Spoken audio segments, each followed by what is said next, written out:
that I asked. Some things we should take away. We should change policies and procedures, the way we react, the way we train, everything.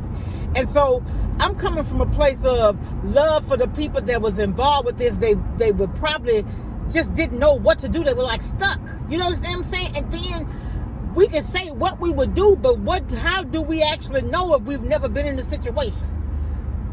Let's listen to people who've actually had to go in and do these things. What did they do? What did they learn? What would they have done differently? Now, if you lied, that's a different thing. But I have found that people will lie to protect what they think is their integrity. Lying is being a liar. You lack integrity anyway. So just be up. Some people will lie when the truth will do. You can't grow if you don't admit you don't know.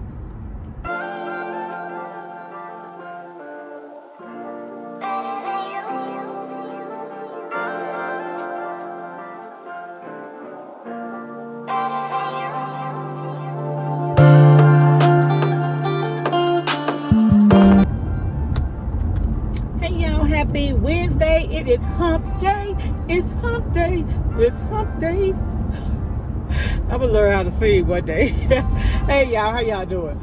I'm coming on here and my conversation, I tell y'all this. Sometimes I talk about controversial stuff, but everything I do is done with love, and it's from my point of view, and I'm open to criticism, open dialogue about different areas, because nobody know everything. And like, if we don't agree about something, I like to have your opinion based on the facts that you have and why you don't agree with me. I like that type of stuff. So, okay, so I'm coming on and I'm still praying and have been for all the families affected in the town of Uvalde, Texas. And, you know, with the loss of lives, the 2 teachers, the kids, and then it was so sad that one of the teachers' husbands, they said this morning, that he had wanted to go in because his wife had texted him and they didn't allow him to go in. He's the one, I think, that died maybe 2 days after the day of the funeral or something like that. It's all very, very sad. And y'all hear me out. And I'm not, and like I say, I always come from a place of love, because that's who I am as a person. I'm a Christian first, and I try to be in everything that I do. No, I'm not perfect. Jesus was the only perfect one. You know what I'm saying? Like my pastor said, we just imperfect people serving a perfect God.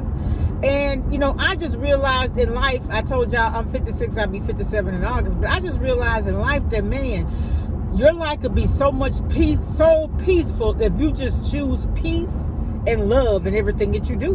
And I've learned that it can get you through any situation. I told y'all, love it change situation, people, and circumstances all of the time. It will let it. But the reason why I want to talk about this is they're having hearings, and which are necessary. I'm going to agree, they're necessary, and they want to get all the facts. And but I feel like that, you know, it's disheartening to know that these children's lives are lost. And it's sad that, you know, and I also, and the families who are left without their children, I know I don't know firsthand because I haven't lost a child, but I've lost my parents, and that was some of the most difficult days of my life. And so imagine if you are a child and you had that love for your mother just loves you unconditionally, and you leave like that. I don't know what that would do to me. I know what like I said, I think that being here, and it may sound crazy to some, but talking into a camera and knowing that at least one person listened, that gave me, it just helped me in ways that nobody, I don't think, will ever understand. You'd have to actually go through it the same way and the same thing to understand. But anyway, the reason why I'm talking about this, should I just go to Hive? I think I am. But the reason why I'm talking about this is, there's a question I ask, and the question is, tell me about a situation that was difficult, and if you were faced with that same situation again, would you handle the things the same or differently, and why? And so I'm asking myself that question, thinking about this situation with Uvalde, and they're saying that there was some misinformation, honestly lies. If they said one thing and it was told as something different, that's a lie. It wasn't the truth. And so I don't want to sound harsh, but here's the reality. Nothing happens without God's permission.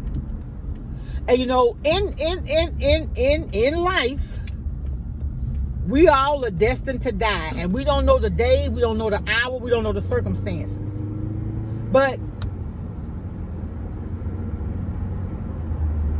blaming somebody is not going to bring the kids back. I don't even think that. Maybe temporarily it may make the persons, the parents, the families, the town feel better, but it's not going to bring them back. But I think that, you know, in everything bad, there's a lesson to be learned. What we can learn from this is, one thing, what do we need to do better? What can we work on? How could we do the same situation? How could we handle the same situation differently? That's why I even brought up that question that I asked, because in order for you to learn from your mistakes, the mistake have to be made. That sounds crazy, but honestly, we can plan, we can practice and everything. Until a situation actually happens, we really don't know how we're going to react. Given the same situation and different people in control, how would they have done it differently? We can say what we could do, but have you ever been in a situation where you were speechless? And I think about this. I don't know if I ever have, but I can remember times. Have y'all ever experienced this in your sleep? Something happens and you literally, it's like you stuck, you can't move, but you're actually asleep. And it's almost like you wake up and it's a reality. I don't know, I may not be making sense to anybody. But what I'm saying is, sometimes we want to blame people when it has nothing to do with people.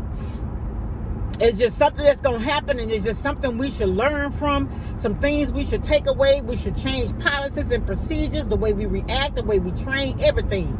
And so I'm coming from a place of love for the people that was involved with this. They would probably just didn't know what to do. They were like stuck. You know what I'm saying? And then we can say what we would do, but how do we actually know if we've never been in a situation?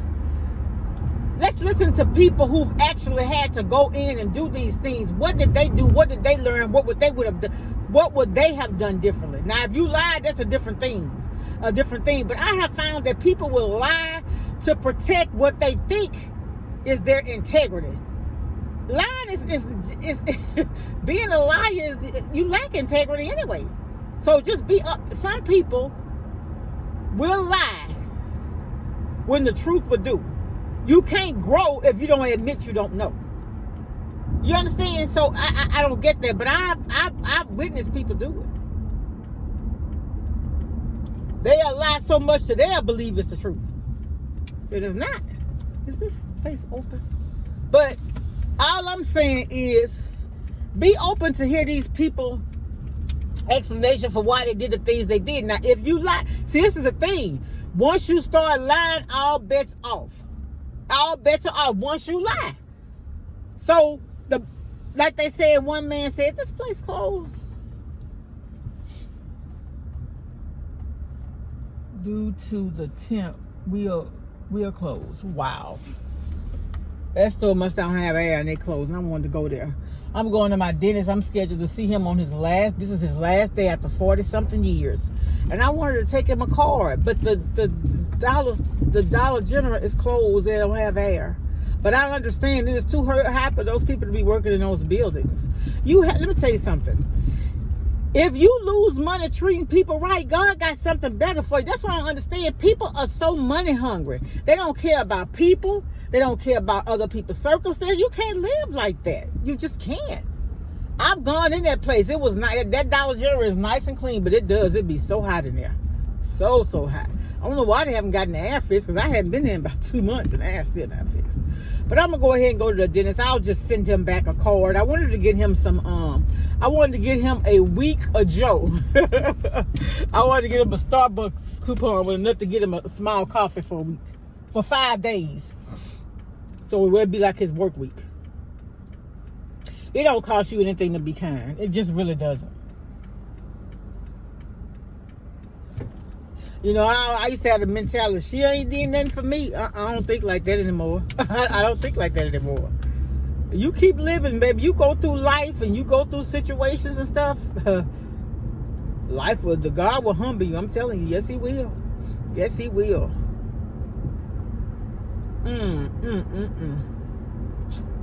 But God is good and he don't make mistakes. But what I want y'all is for us to